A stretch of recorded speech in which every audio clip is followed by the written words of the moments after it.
मित्रों नमस्कार, मैं आचार्य गोपाल दत्तुप्रेती। आज मित्रों बात करते हैं पवित्रा एकादशी या पुत्रदा एकादशी कब पड़ेगी, तो उस बारे में बात करते हैं। जो गृहस्थी लोग हैं उनकी कब पड़ेगी और स्मार्त लोगों की कब पड़ेगी, और आपको जो है इस एकादशी का महात्म्य भी बताते हैं कि महात्म्य भी आप सुनिए। जो लोग व्रत करते हैं वो महात्म्य को अवश्य श्रवण करें, जो नहीं भी करते हैं तो वो भी श्रवण करें। तो शुरू करते हैं। कृष्णाय वासुदेवाय हरे परमात्मने प्रणता क्लेशनाशाय श्री गोविंदाय नमो नमः। धर्मराज युधिष्ठिर बोले कि हे भगवान, अब आप मुझे श्रावण मास के शुक्ल पक्ष की एकादशी की कथा सुनाएं। इस एकादशी का क्या नाम है, इसकी क्या विधि है? हे मधुसूदन, आप कृपा करके मुझे बताएं। मधुसूदन बोले, हे राजन, आप शांतिपूर्वक श्रावण मास के शुक्ल पक्ष की एकादशी की कथा सुनिए। श्रावण मास में से वाजपेय यज्ञ का फल मिलता है, जो व्रत करने का। द्वापर युग के प्रारंभ में, द्वापर युग जब प्रारंभ हुआ था उसके प्रारंभ में ही महिष्मती नामक नगरी में, उस नगरी में महाजित नाम का एक राजा राज्य करता था। वो पुत्रहीन था, इसलिए वो सदैव दुखी रहता था और वह राज्य उसको कष्टप्रद प्रतीत होता था, क्योंकि पुत्र के बिना इहलोक और परलोक में दोनों सुख नहीं मिलते हैं। पुत्र जो है माता पिता को नरकों से तार करके स्वर्ग की ओर ले जाता है, इसलिए उसको नाम पुत्र रखा है ब्रह्मा जी ने। राजा ने पुत्र की प्राप्ति के लिए बहुत यत्न करे, परंतु वह निष्फल हो गया। अब वह राजा वृद्ध होने लगा, उसकी चिंता और भी बढ़ने लगी। एक दिन उसने प्रजा को संबोधन करके कहा कि न तो मैंने अपने जीवन में कोई पाप किया और न अन्यायपूर्वक प्रजा से धन ही एकत्रित किया। न मैंने कभी देवता और ब्राह्मणों का धन छीना और न किसी की धरोहर ही छीनी है। मैंने प्रजा को सदैव पुत्र की तरह पाला है। कभी किसी से रोग रोष दोष नहीं मैंने रखा। सबको सम्मान दिया है, और इस प्रकार धर्मयुक्त राज्य करके भी मैं इस समय महान दुख पा रहा हूँ। इसका क्या कारण है, मेरी कुछ समझ में नहीं आ रहा है। उस महाजित की इस बात को विचारने के लिए मंत्री आदि वन में गए। वहां वन में जाकर के उन्होंने बड़े ऋषि मुनियों के दर्शन किए। उस स्थान पर एक वयोवृद्ध और धर्म के ज्ञाता महर्षि लोमश के पास गए। महर्षि लोमश के पास गए, उन सब के पास जाकर के जब महर्षि को उन्होंने यथा योग्य प्रणाम किया, उनके सम्मुख बैठ गए। उनके दर्शन से सबको बड़ी प्रसन्नता हुई। उनसे विनय करने लगे कि हे देव, हमारे अहोभाग्य हैं कि हमने आपके दर्शन किए। इस पर लोमश ऋषि बोले कि हे मंत्रीगण, आप लोगों की विनय और आपके सद्व्यवहार से मैं अत्यंत प्रसन्न हूँ। आप मुझे अपने आने का कारण बतलाइए। मैं आपके कार्य की अपनी शक्ति के अनुसार अवश्य पूरा करूँगा, क्योंकि हमारा शरीर ही परोपकार के लिए बना है, इसमें किंचित मात्र भी संदेह नहीं है। तब लोमश ऋषि के ऐसे वचन सुनकर के मंत्रीगण बोले कि हे महर्षि, आप हमारी समस्त बातों को जानने में ब्रह्म से भी अधिक हैं, अतः आप हमारे संदेह को दूर कीजिए। महिष्मती नाम की पुरी में महाजित नाम का एक धर्मात्मा राजा रहता है।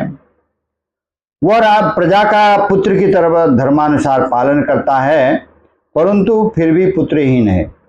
इससे वह अत्यंत दुखी रहता है। हम लोग उस राजा की प्रजा हैं, हम भी उनके दुख से दुखी हैं, क्योंकि प्रजा का कर्तव्य है कि राजा के सुख में सुख माने और दुख में दुख माने। हमको उनके पुत्रहीन होने का अभी तक कारण प्रतीत नहीं हुआ, इससे हम आपके पास आए हैं। जब से हमने आपके दर्शन करे हैं, हमको पूर्ण रूप से विश्वास है कि हमारा कष्ट अवश्य ही दूर हो जाएगा, क्योंकि महान पुरुषों के दर्शन मात्र से ही प्रत्येक कार्य की सिद्धि हो जाती है।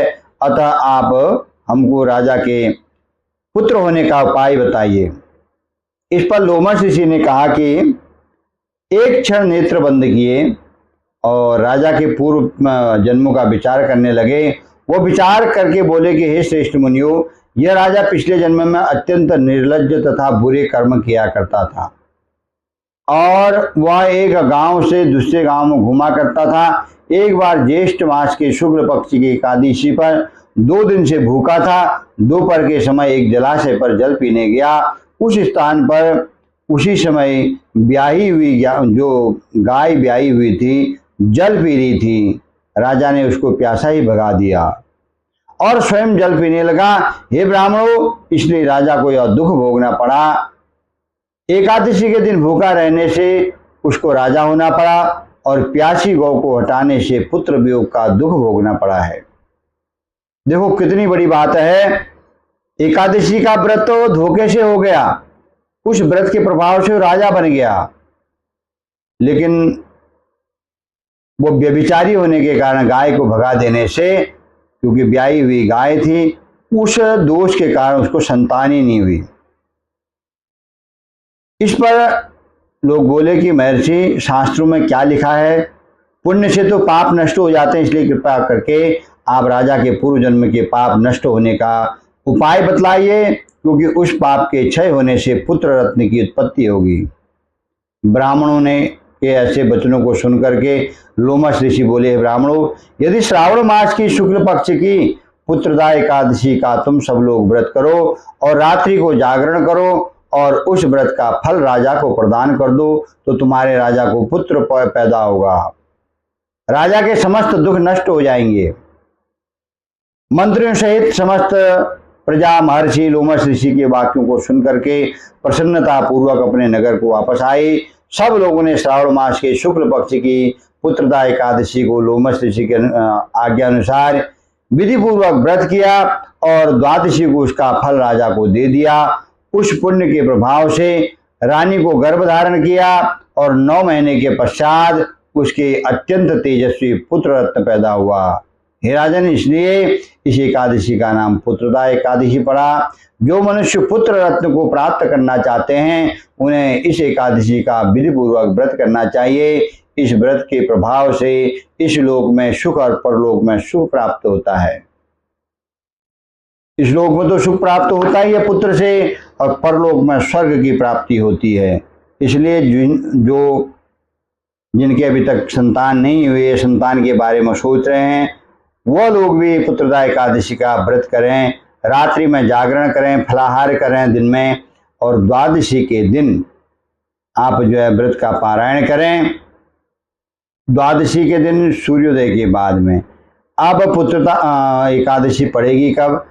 23 अगस्त को पुत्रदा एकादशी पड़ेगी स्मार्त लोगों की, और 24 तारीख को पड़ेगी वैष्णवों की। जो ग्रस्त लोग हैं वो 23 तारीख को करें और वैष्णव लोग जो है 24 तारीख को करें। सूर्योदय के पश्चात अपना व्रत का पारायण होगा और 23 तारीख को जो है गृहस्थियों का व्रत होगा। सभी को पुत्रदा एकादशी की बहुत बहुत शुभकामनाएं। जय जय श्री राम।